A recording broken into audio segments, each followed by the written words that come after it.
আজকে একদম অন্যরকম একটা রেসিপি নিয়ে এসেছি। পেঁয়াজ রসুন দই ছাড়াই খেতে লাগবে দুর্দান্ত।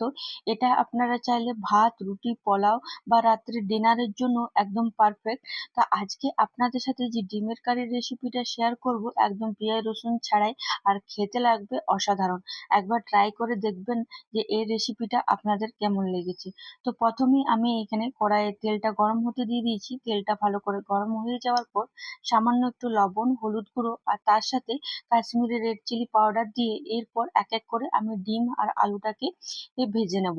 আমি আগে থেকে ডিমটা আর আলুটাকে ভালো করে সেদ্ধ করে নিয়েছি। এরপর ডিমের গায়ে একটু চেরা দিয়ে দেব যাতে মশলাটা খুব ভালোভাবে ঢুকে, আর সেম প্রসেসে আলুটাকেও এইভাবে দিয়ে নেব যাতে মশলাটা খুব ভালোভাবে এই আলু আর ডিমের মধ্যে ঢুকে যায়। এখানে আমি ডিম 3টে নিয়েছি আর দুটো এখানে আলু ব্যবহার করেছি। এরপর ডিম আর আলুটা অ্যাড করে দেওয়ার পর একদম সোনালী লাল হওয়া পর্যন্ত ডিমটাকে আর আলুটাকে ভেজে নিতে হবে। আর এখানে আপনারা চাইলে আলুটাকে কিন্তু কাঁচাও ইউজ করতে পারেন, কিন্তু সেদ্ধ করে করবেন, খেতে কিন্তু অসাধারণ লাগবে। এটা পরোটা লুচির সাথে দারুণ লাগে। এরপর দেখুন এখানে একদম কালারটা সোনালী লাল হয়ে গেছে। এরপর আমি এক এক করে ডিমগুলো তুলে নিলাম আর তার সাথে কিন্তু আলুগুলো আমি তুলে নিচ্ছি। আর এটা খুব কম সময়ের মধ্যে কিন্তু হয়ে যাবে আর খেতে কিন্তু অসাধারণ লাগবে। এরপর ওই তেলে ফোড়ন হিসাবে একটা শুকনো লঙ্কা আর তার সাথে 1 চামচের মতন গোটা জিরে অ্যাড করে দিলাম। আর তার সাথে একটু হিংটা অবশ্যই অ্যাড করবেন। হিংটা কিন্তু স্কিপ করলে চলবে না।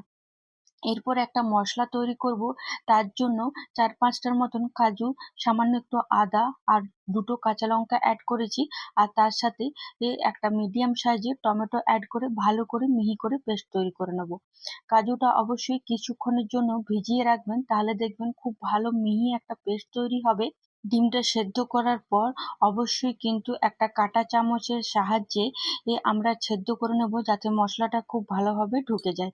দেখুন এখানে একদম মিহি পেস্ট তৈরি হয়ে গেছে। এরপর আমি এটা অ্যাড করে দিলাম। আর ফোড়নটা খুব সুন্দর ভাজা হয়ে গেছিল। এরপর এখানে অ্যাড করে দেওয়ার পর লো টু হাই মিডিয়াম করে খুব ভালো করে একসাথে মিশিয়ে নেব, যাতে যতক্ষণ পর্যন্ত না এই মশলার গা থেকে তেলটা ছেড়ে আসছে। তো ভালো করে নাড়াচাড়া করার পর আমি এখানে 3 মিনিটের মতন হাই টু লো মিডিয়াম করে ঢাকা দিয়ে রেখে দিয়েছি। 3 মিনিট হয়ে গেছে, ঢাকা খুলে নিলাম। আর দেখুন এখানে মশলার গা থেকে একদম খুব সুন্দর তেলটা ছেড়ে এসছে। আপনাদের কি দেখে মনে হচ্ছে এটা পেঁয়াজ রসুন দই ছাড়া এত সুন্দর গ্রেভি তৈরি হবে যে কিছু বলার নেই।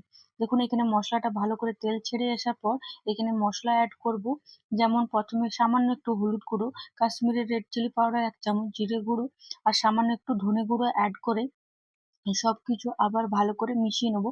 আর এখানে আমি একটু লবণও অ্যাড করেছি। স্বাদ মতন লবণ অ্যাড করে আবার মশলাটাকে ভালো করে কষিয়ে নেব যতক্ষণ পর্যন্ত না এই মশলার গা থেকে তেলটা ছেড়ে আসছে। মশলার গা থেকে খুব সুন্দর তেলটা ছেড়ে এসছে আর গ্রেভিটা খুবই সুন্দর হয়েছে। এরপর ডিমটা আর আলুটা অ্যাড করে দেওয়ার পর তারপর সামান্য একটু গরম জল অ্যাড করেছি। অবশ্যই কিন্তু গরম জল দেওয়ার চেষ্টা করবেন। আর তারপর লো টু হাই মিডিয়ামে 8 থেকে 10 মিনিটের মতন একদম রান্না করে নিতে হবে, মশলাটা যাতে আরো ভালোভাবে তেলটা ছেড়ে আসে, একদম কষা কষা হয়ে যায়। তো এরপর সামান্য উপর থেকে 1 চামচের মতন চিনি অ্যাড করে দিলাম। আর এখানে ঢাকা দিয়ে রেখে দেবো প্রায় 10 মিনিটের মতন একদম লো মিডিয়াম করে। 10 মিনিট হয়ে গেছিল, ঢাকা খুলে নিলাম। আর এখানে তো আমাদের আলুটা আগে থেকেই সেদ্ধ আছে, তো তাই আর বেশিক্ষণ রান্না করার কোনো প্রয়োজন নেই। দেখুন এখানে কিন্তু খুব সুন্দর গ্রেভিটা কিন্তু তৈরি হয়ে গেছে। এরপর ওপর থেকে সামান্য একটু গরম মশলা আর তার সাথে ধনেপাতা কুচি অ্যাড করেছি।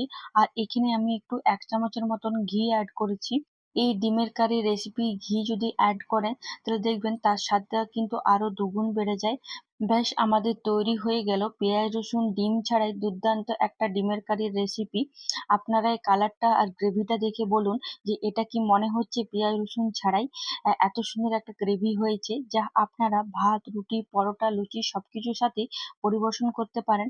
এরপর আমি 5 মিনিটের মতন গ্যাসের আঁচ বন্ধ করে ঢাকা দিয়ে রেখে দিয়েছিলাম। আর পরিবেশন করার জন্য একদম রেডি পেঁয়াজ রসুন ছাড়াই এই ডিমের কারিটা। আশা করি আপনাদের এই ডিমের কারিটা খুবই ভালো লেগেছে।